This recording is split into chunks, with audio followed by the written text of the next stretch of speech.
quarto ano, tudo bem? Espero que sim. Vamos para mais uma aula? Então tá. Peguem o capítulo 7 de português, no grupo 2, na página 54. Pegaram a apostila? Então vamos lá. Nessa parte desse capítulo vai falar sobre planejamento e realização de pesquisa. Nas páginas anteriores, onde nós fizemos exercícios, etc., vocês viram que nós fizemos tabelas e gráficos, não é mesmo? Nós analisamos e fizemos. Para realizarmos uma tabela, para fazermos uma tabela, um gráfico, nós precisamos antes realizarmos uma pesquisa, tá? Independente do que a gente for pesquisar. Lá atrás, como foi visto sobre as horas do sono, lembra de cada criança? Aquilo lá é uma pesquisa. Foi feita uma pesquisa com cada criança sobre a quantia de horas de sono que eles tinham por noite, não é? Então, sempre para fazermos uma tabela, para fazermos um gráfico, independente do que for, antes nós precisamos fazer uma pesquisa, planejar e depois realizar a pesquisa. Então, vamos lá. A importância da pesquisa. Acompanhe a leitura, quarto ano.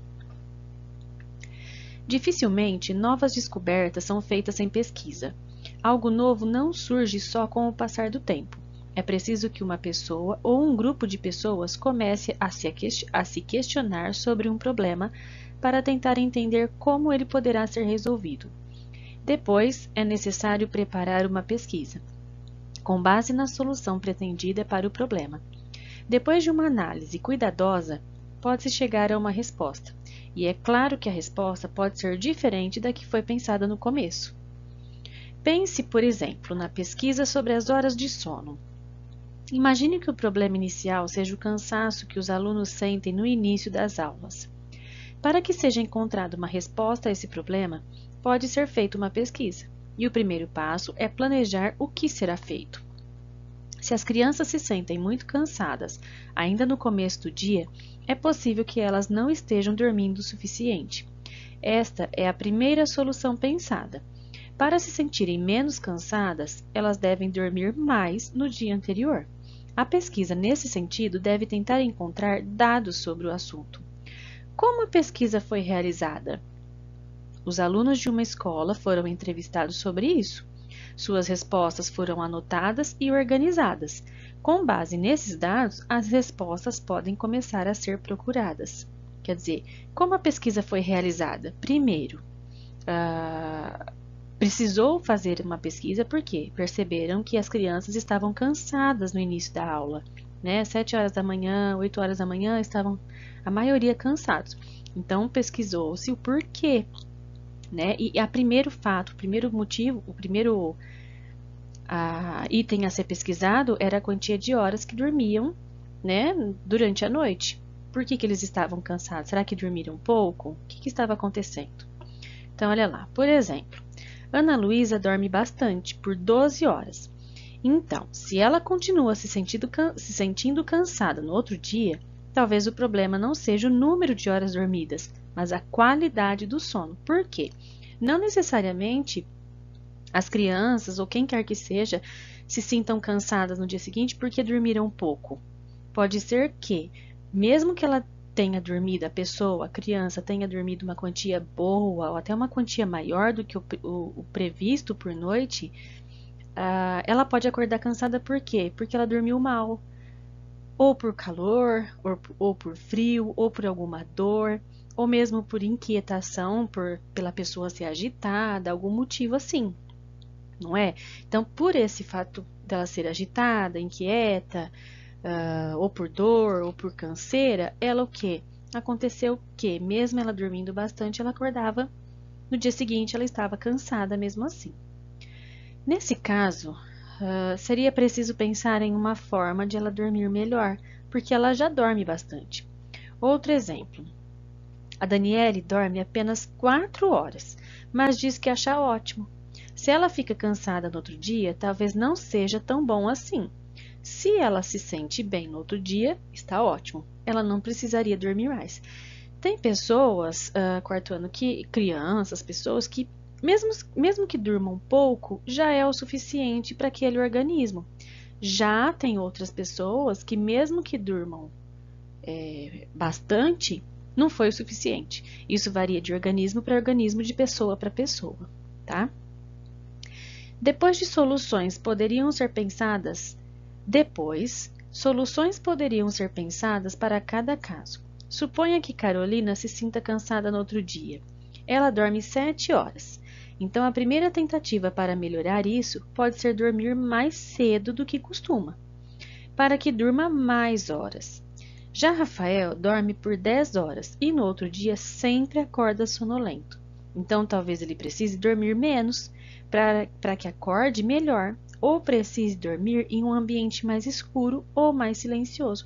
Isso também voga bastante. Mesmo que a pessoa, criança, tenha dormido bastante, como no caso do Rafael aqui, ele dormiu 10 horas, mas se ele dormiu com a luz acesa ou com uma claridade entrando no quarto, ou um ambiente barulhento, isso prejudicou o sono dele, então não foi o suficiente, mesmo tendo dormido bastante horas por noite, né? Aí no dia seguinte, provavelmente ele vai estar com o corpo cansado, sonolento. Basicamente, uma pesquisa segue estes passos que podem ser resumidos nessas perguntas. Vamos lá para a página seguinte. Então, olha lá. Qual é o problema sobre o qual queremos pesquisar? Então, primeiramente, é a primeira pergunta que nós teremos que fazer quando nós vamos iniciar uma pesquisa. Sobre o que nós vamos pesquisar? Qual o problema que eu quero tentar solucionar? Próximo. Qual pode ser uma solução para esse problema?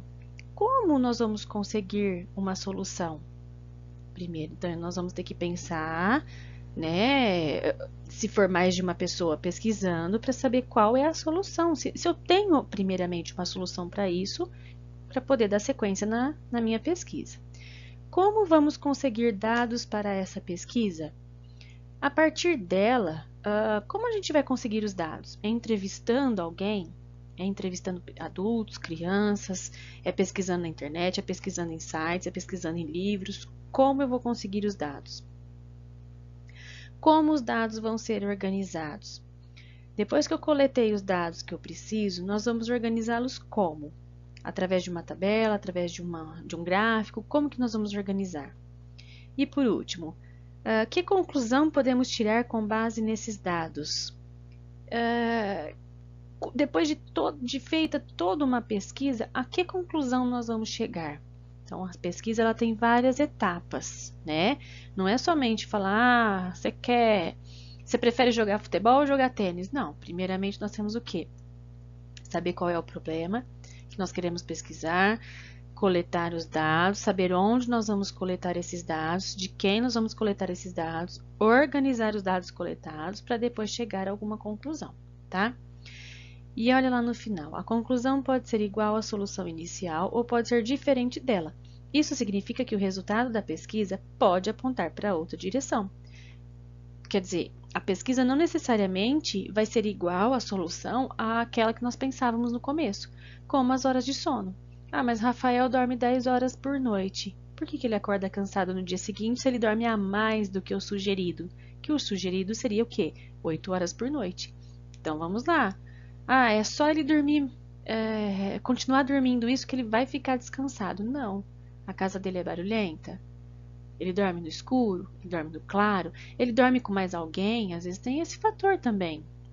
Dorme com mais alguém, né, que acaba tendo uma noite de sono ruim, acaba interferindo na dele, às vezes no quarto do irmão, não é mesmo? Então, nós temos que pensar em diversos fatores para chegar numa conclusão, tá? Vamos para os exercícios? Então, vamos lá. Aqui no exercício 1, vamos lá. Com base nas informações do texto, é possível compreender que, de acordo com o texto, o que nós podemos compreender referente a uma pesquisa, a pesquisa? Tem todas as alternativas ali, apenas uma é a correta, tá? Exercício 2. Ana Luísa costuma dormir por 12 horas. Se ela se sente cansada no outro dia, pode ser que, é o que nós falamos, ela dormiu 12 horas, mas ela ainda acorda cansada. O que acontece? Pode ser o porquê. Nós já falamos agora há pouquinho, né? Ela precisaria o quê? Ter uma noite mais tranquila, dormir num ambiente mais arejado, num ambiente mais escuro. Então, leiam as alternativas e assinala a correta. 3. Segundo o texto, quais fatores devem ser considerados para analisar se as crianças estão ou não cansadas? Quais os fatores, segundo o texto, que nós devemos analisar para saber se as crianças estão ou não cansadas? Quer dizer, o que nós devemos analisar? A quantia do quê? Se eles dormiram, quantas horas, né? O número de horas dormidas por noite e a qualidade de sono. Não é isso? Não são esses os fatores que nós devemos pesquisar, que nós devemos considerar para saber o porquê as crianças estão ou não cansadas no dia seguinte? Exercício 4, na página 56. Enumere as etapas de uma pesquisa conforme indica o texto. Bom, enumerar, colocar os numerais, tá? Vocês vão ler os itens aqui que nós temos, que tem na frente dos parênteses, e vocês vão ter que enumerar quais os passos de uma pesquisa, quais as etapas de uma pesquisa, o que vem primeiro, o que vem segundo, o que vem terceiro. Então, de acordo com o texto, que lá atrás fala, vocês vão enumerar aqui, de 1 a 5, as etapas da pesquisa. O que vem primeiro, o que vem segundo, e assim por diante, tá? Exercício 5. O pesquisador pensa em uma solução inicial. Eles não dormem, eles acordam cansados porque não dormiram o suficiente, a quantia de horas suficientes. Será que é isso mesmo? Essa solução e a conclusão final são sempre iguais? Falou-se isso no final do texto. A conclusão que ele chegou é igual à solução inicial que ele tinha? Volta lá para responder aqui, tá? 6. Retire do texto um trecho que comprove a resposta dada ao exercício anterior. Então, vocês vão voltar ao texto e retirar um trechinho que confirme a resposta anterior, tá? É só isso. E lembra, quarto ano, quando nós retiramos um trecho do texto, que ele vai ficar igual aqui na resposta, nós devemos colocar entre aspas, porque nós estamos copiando dali do texto, tá? Olha o quadrinho lá embaixo, gente. Vamos lá. Para relembrar, quer dizer, nós já sabemos, nós vamos relembrar. A letra C pode representar dois sons. Diante das vogais A, O ou U, ela tem o som de K, como na palavra casa. Nós não temos o som do K na sílaba casa? Então, olha lá, outros exemplos. Brincar, conferir e curioso. Ela tem o som de K. Sempre, então, a letra C, sempre com as vogais A, O ou U, vai ter som de K. E diante das vogais E ou I, ela tem o som de S. Por exemplo, necessariamente, convencional. Então, com as letras E e I, a letra C tem o som de S. Para representar o som de S antes das vogais A, O ou U, usamos C cedilha, certo? Vamos lá na próxima página. Exercício 7. Retire do texto pelo menos 3 palavras com C cedilha em que o som de S esteja representado antes das vogais A, O ou U.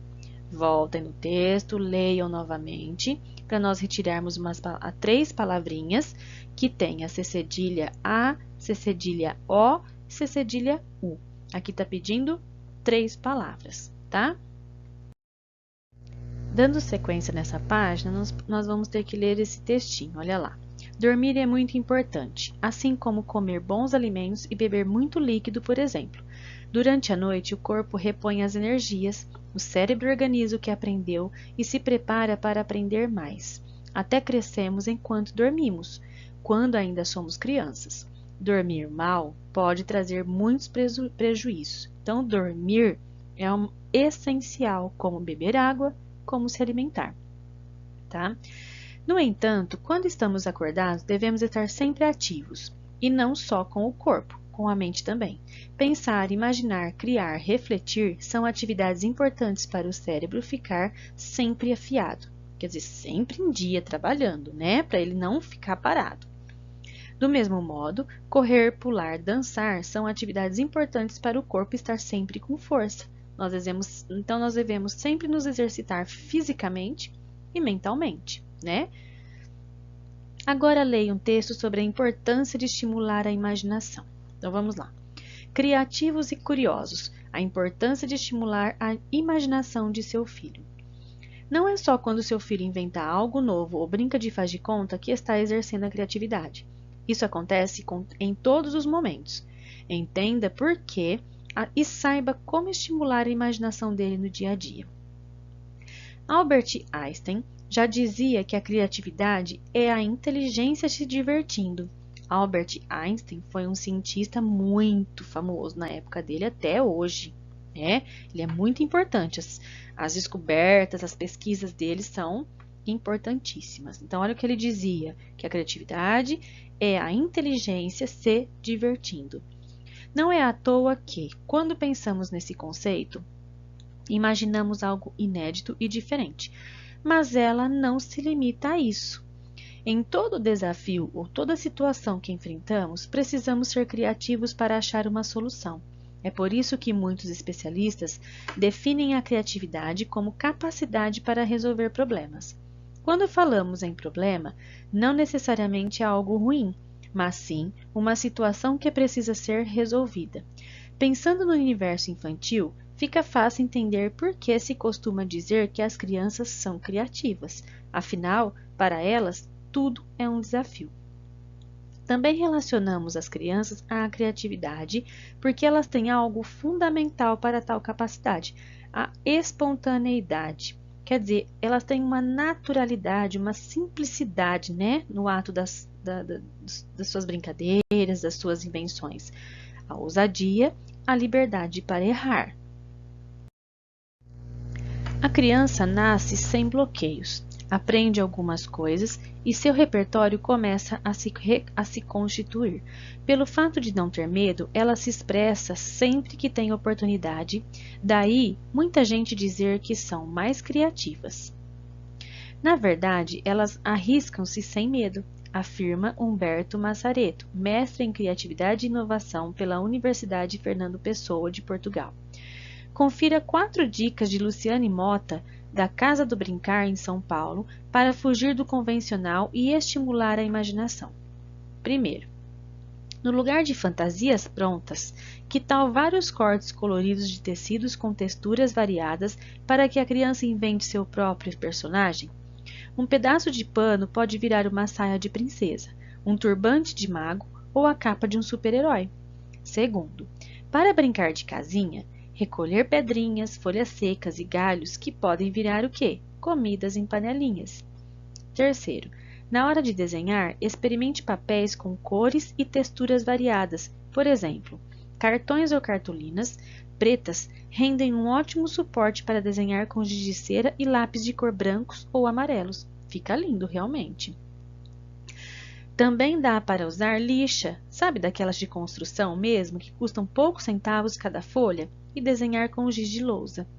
Quarto, transforme a caixa que vem com as compras do supermercado em casinha, avião, barco, berço de boneca, túnel para passar os carrinhos de brinquedo embaixo. Quer dizer, são construções que exigem concentração e criatividade. São algumas dicas aí que dá pra gente colocar em prática, né, quarto ano. Fica até legal, que nem nesse caso a gente pensa em desenhar em uma folha geralmente branca, não é? Mas se nós pegarmos uma folha preta e pegarmos nosso lápis de cor branco e o giz de cera branco, vai ficar lindo, né? Então são formas o quê? De incentivar a criatividade diferente, né? Que vai ter um resultado excelente. Lá no exercício 8, sobre o texto que nós lemos agora, que começa na página anterior. Quem dizia que a criatividade é a inteligência se divertindo?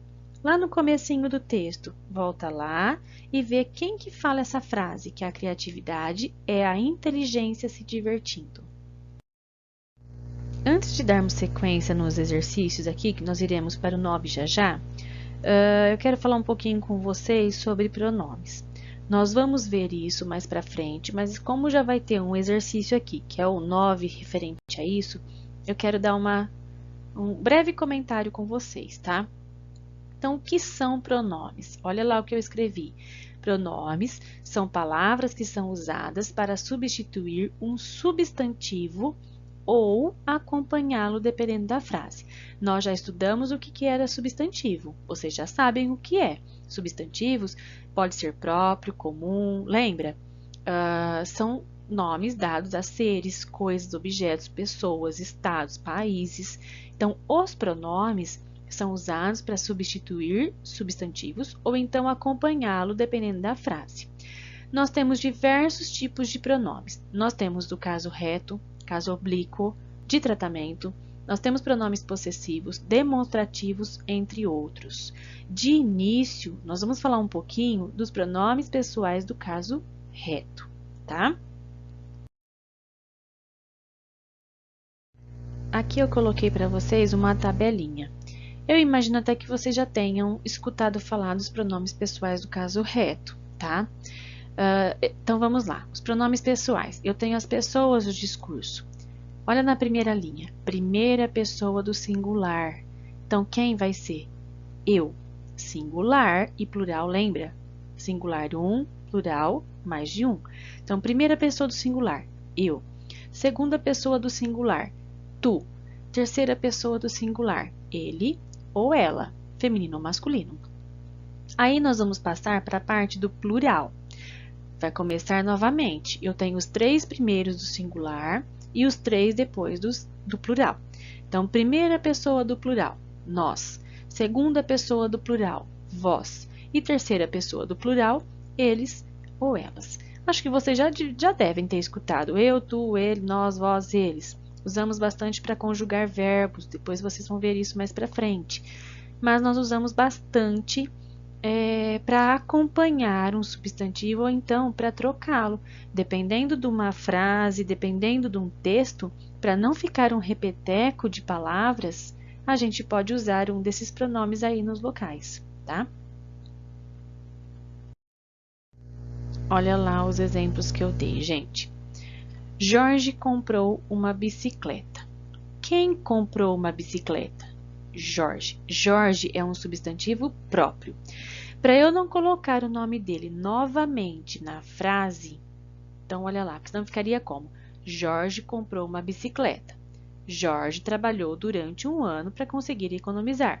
Para não ficar esse repeteco do Jorge, né, da palavra Jorge, do substantivo Jorge, a gente trocou o nome por ele. Jorge comprou uma bicicleta. Ele trabalhou durante um ano para conseguir economizar.